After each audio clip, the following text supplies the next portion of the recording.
years, but particularly in this hour of maximum danger. You've been doing a fantastic job, and we cherish the warm partnership and friendship with you. Ladies and gentlemen, NATO remains pivotal to our collective security. And right now, that security, as we all see, is under pressure as a result of Russia's ruthless aggression against Ukraine.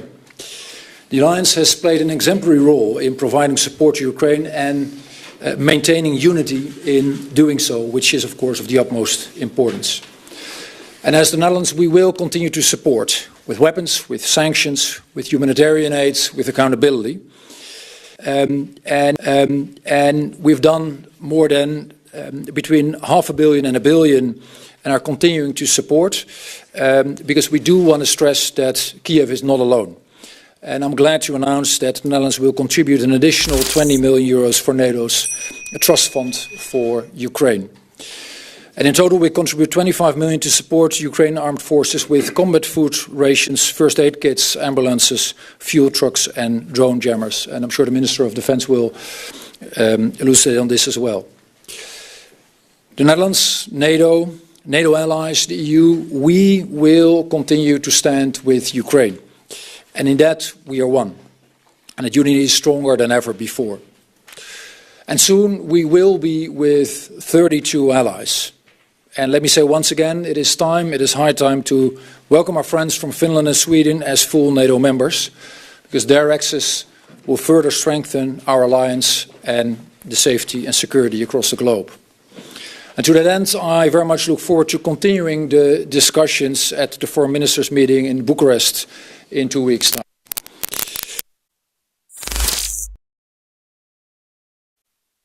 Yes.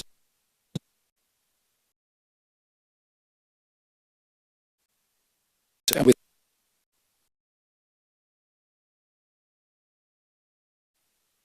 delivering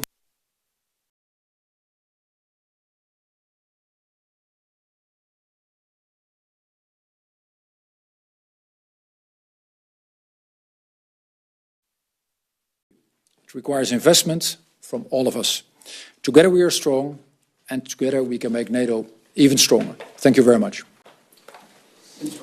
Yes, thank you, Wopke. But first of all, let me say tack. Tack Jens. Du har visst ledarskap och du har klart att upprätthålla enhet i NATO i vanskliga tider. Tack. So that was my not so perfect Norwegian. No, it's perfect. I think we're all seeing now with the liberation of Kherson that the Ukrainian strategy is working and that the Russian strategy has led to failure.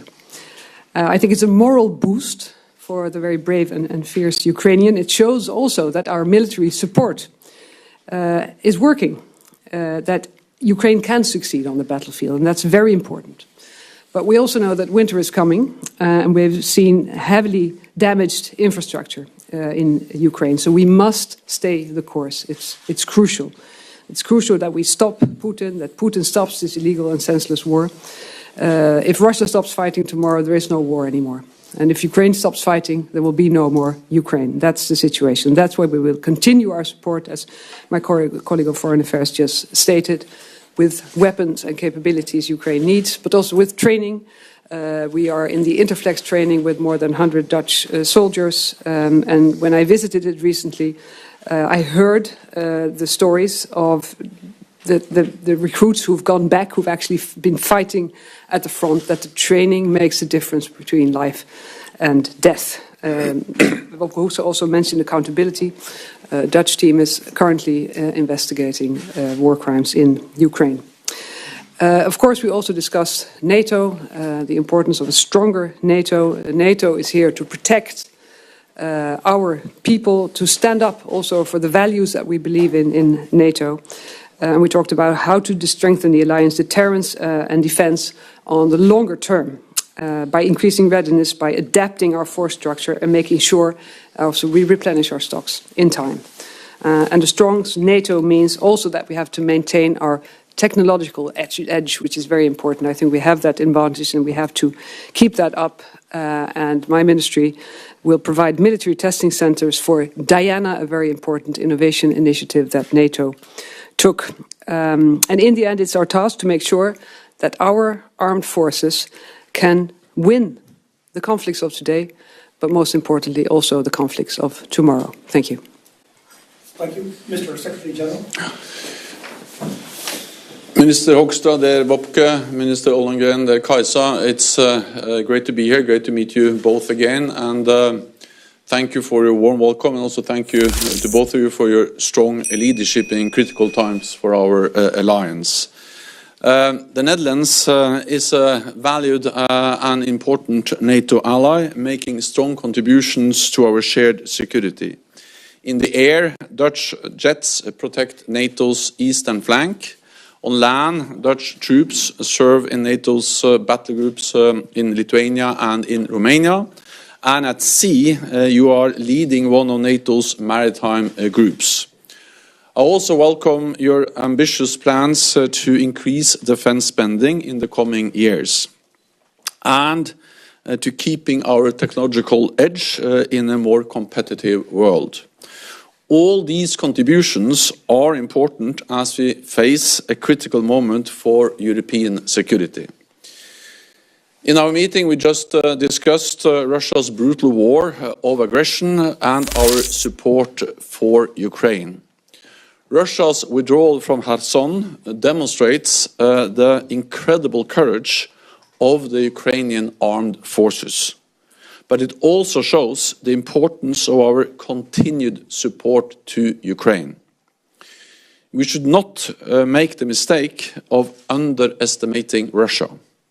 The Russian armed forces retain significant capabilities, as well as a large number of troops. And Russia has demonstrated the willingness to bear significant losses.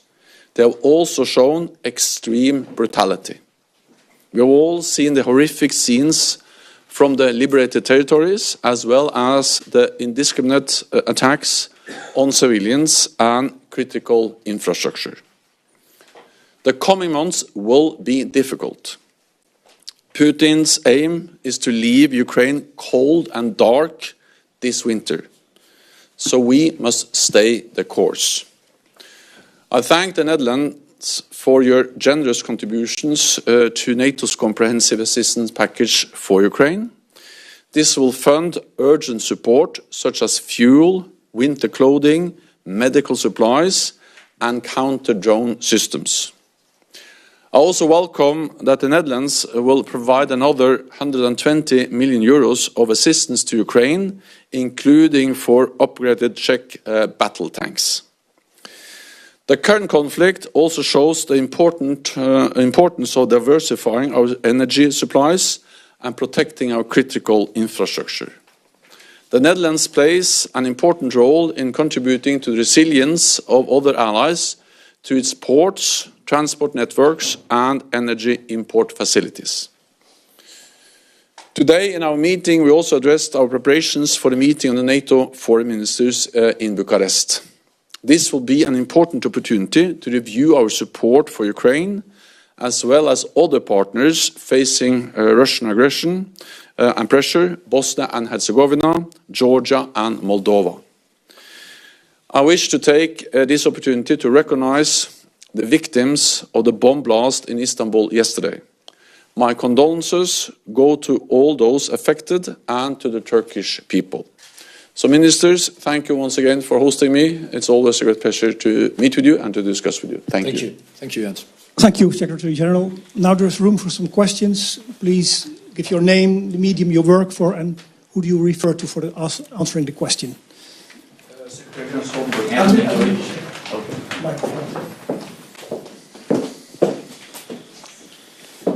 Anthony Deutsch, Reuters. There's been some suggestions that now might be a good time for Ukraine to enter into talks with Russia. Winter is coming. They've had some successes on the battlefield. Do you agree that this might be a good time to that? And if I have one for Mr. Hoekstra. You've said in the past that you thought it might be a good idea to have a tribunal for aggression. All three of you mentioned the brutal aggression of Russia in this conflict. Do you think it would be a good idea to have a special tribunal for specifically aggression in the Netherlands? And if so, how are you trying to create that? Thank you. I think we have to remember what this is. This is a war of aggression where Russia, President Putin, has invaded another other country. By doing that, they have violated international law. And even though they have lost some territory over the last weeks and months, they still control large parts of Ukraine. Ukraine has stated that they're ready to negotiate, but we also, of course, know that the only way to achieve an acceptable outcome for them is that they have the strength on the battlefield.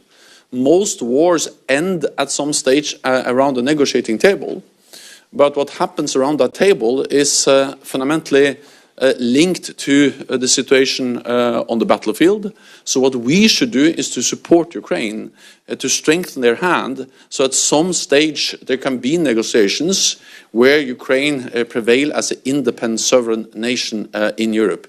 It's for Ukraine to decide. It's them to pay. They are paying now the highest price in terms of lost lives and damage to the country. So it's for Ukraine to decide what kind of terms that are acceptable for them. It's for us to support them and maximize the likelihood for an acceptable outcome. And it is, as Minister Ollongren and Kajsa said, that if President Zelensky and Ukrainians stop fighting, then Ukraine will cease to exist as an independent nation. If President Putin and Russia stops fighting, then we'll have peace. So Russia can end this war tomorrow. They started the war, and they can end the war by stop invading a neighbor.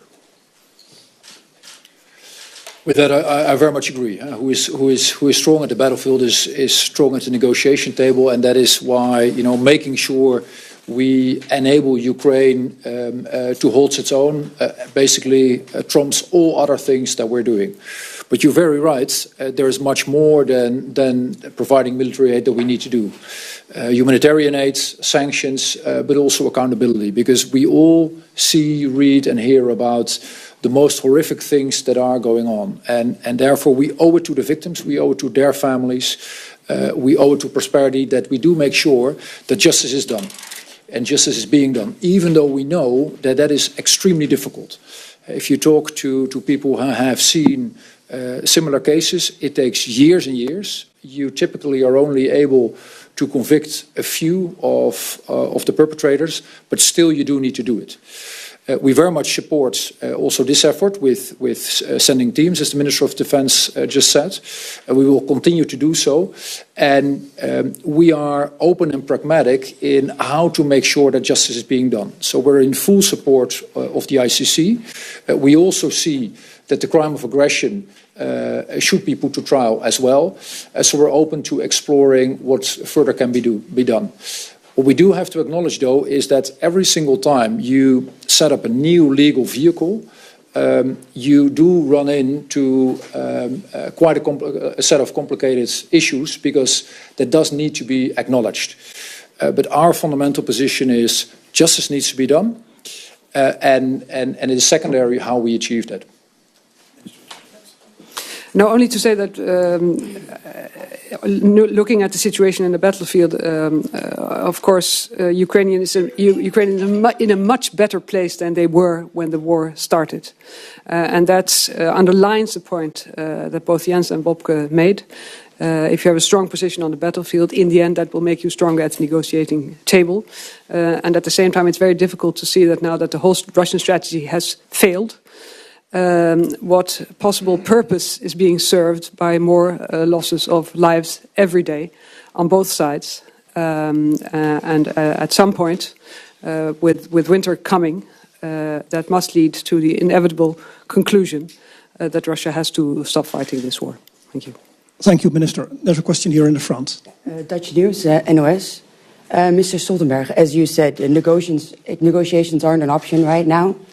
And given the fact that the war might still continue for quite a long time, are European NATO allies, and perhaps specifically the Netherlands, doing enough at this point if we want to continue to support Ukraine on the long term, as it might be taking?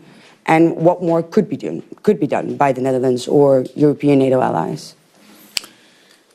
I think we have to recognize that NATO allies, the Netherlands and others, have provided Ukraine with unprecedented support. President Putin made several big strategic mistakes when he invaded Ukraine. One was to underestimate the Ukrainians, the courage, the bravery of the Ukrainian armed forces, the political leadership, the Ukrainian people. But the other big mistake he made was to underestimate NATO allies, partners in our commitment to support Ukraine. And we have supported Ukraine now for several months, and there is a clear message from NATO allies that we will continue to provide support to Ukraine. I welcome the new announcements from the Netherlands showing that allies are ready to continue to provide military support, economic support, humanitarian support, and also to continue to impose sanctions on Russia. So President Putin not only underestimated the Ukrainians, but he also underestimated NATO allies, Netherlands and partners. I also would like to commend the European Union for the sanctions, the support, everything they do to help and support the Ukrainians. Based on what we see actually that there is a continued strong also public support across Europe and North America for continue to provide support to Ukraine. That was also, I think, the message from the elections in the United States, the midterm elections, that we have strong bipartisan support in the United States for continue to provide support to Ukraine for as long as it takes. So the message is yes, we will support, and we will also, of course, constantly assess what types of weapons we are providing to Ukraine. Thank you, Secretary General. There are two questions, and there is not much time. First question here, Volkskrant. Then you are the last. Arnoud Brouwers with the Volkskrant.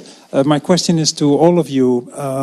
One of Mr. Putin's strategies appears to be to create a second wave of refugees fleeing to Europe by bombing all the civilian infrastructure that he can reach in Ukraine.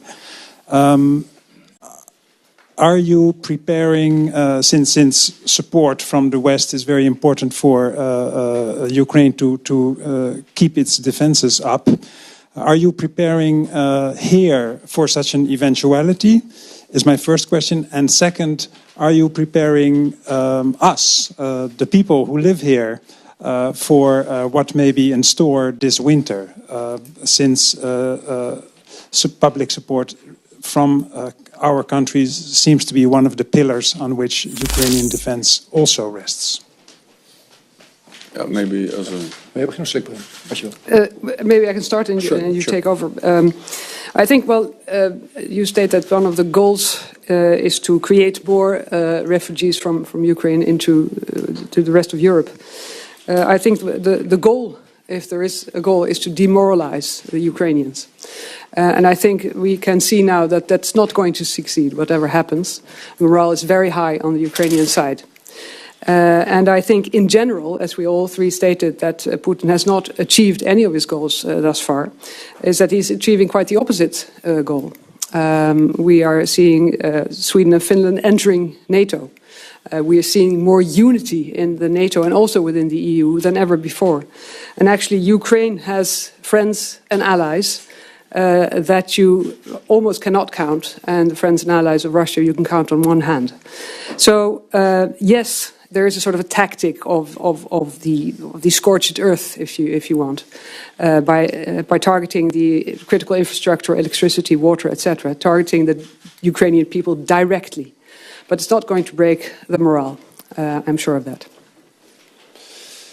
No, I very much agree with what the defense minister said, and this might happen. But if there's one thing that we have seen also in the first wave after February 24th, is the tremendous support from governments all across Europe and beyond, by the way, and our citizens to help out and to harbor those basically fleeing from within our region, from one place to the next. And that is something I think we should sustain. There is, however, one thing that, of course, we do see. We do see that Putin is weaponizing food, particularly vis-à-vis the global south. He is weaponizing energy also against us. So the one thing we need to do, in my view, as governments in Europe and North America and across the globe, is make sure that on the one hand we will continue to support our war effort. And on the other hand, we do provide our own citizens with a shield to make sure that they can sustain their lives, they can pay the energy bill, they are able to do their shopping, because as long as we maintain their position, I am sure we can also maintain the broad support that we see all across the streets here in the Netherlands and beyond. Let me just say that, first of all, I agree with what Kajsa and Wopke just said. I can add one more point, and that is that I'm confident and certain that NATO allies and partners will continue to support Ukraine, not only because we stand in solidarity with Ukraine, but also because it is in our own interest to ensure that President Putin doesn't win in Ukraine.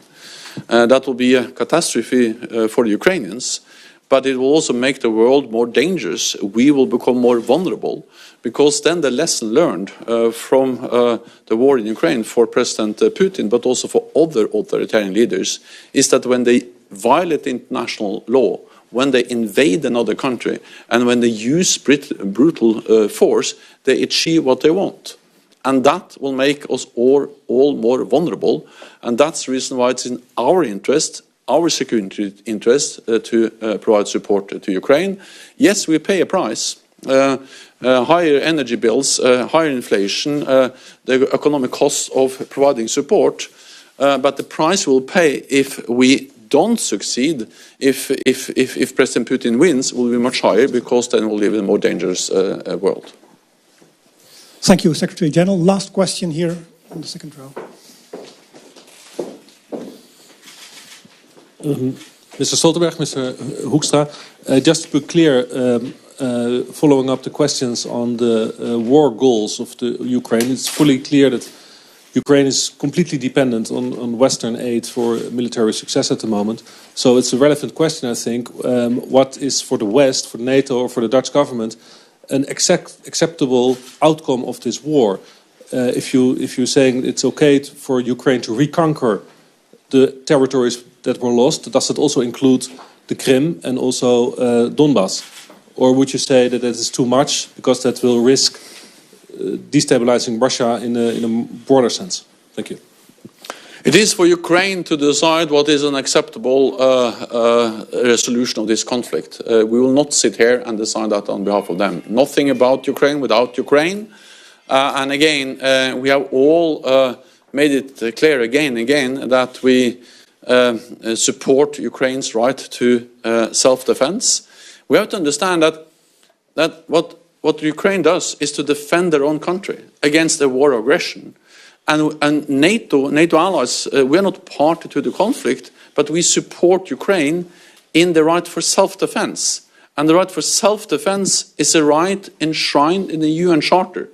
And we will not sit in Brussels or in any other NATO capital and decide what is acceptable. What we will do is to maximize the likelihood for Ukrainians to achieve an acceptable resolution around the negotiating table. And the way we do that is to strengthen their hand on the battlefield.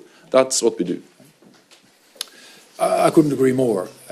If this whole, at the moment that this whole horrible war is over, one thing needs to be crystal clear to the Kremlin and to all dictators and would-be dictators across the globe, and that is that there is no room for this type of imperialism in the 21st century, and that is our aim. Our aim is to help the brave Ukrainians that are fighting for their own country, but is also making sure that our whole continent stays safe, and we do make sure that this lesson, that this notion clearly resonates across the globe. So we will continue to support them. And let's not be naive. This will not be over in my view, in the next few weeks or months. This might well go on for the foreseeable future, and we will continue to sustain them because there is and there will be a lot at stake that is worth helping them for. So we will do so. Maybe Kajsa? No, I agree completely. And the last thing we heard after the last illegal annexation was that Kherson was to be Russian forever.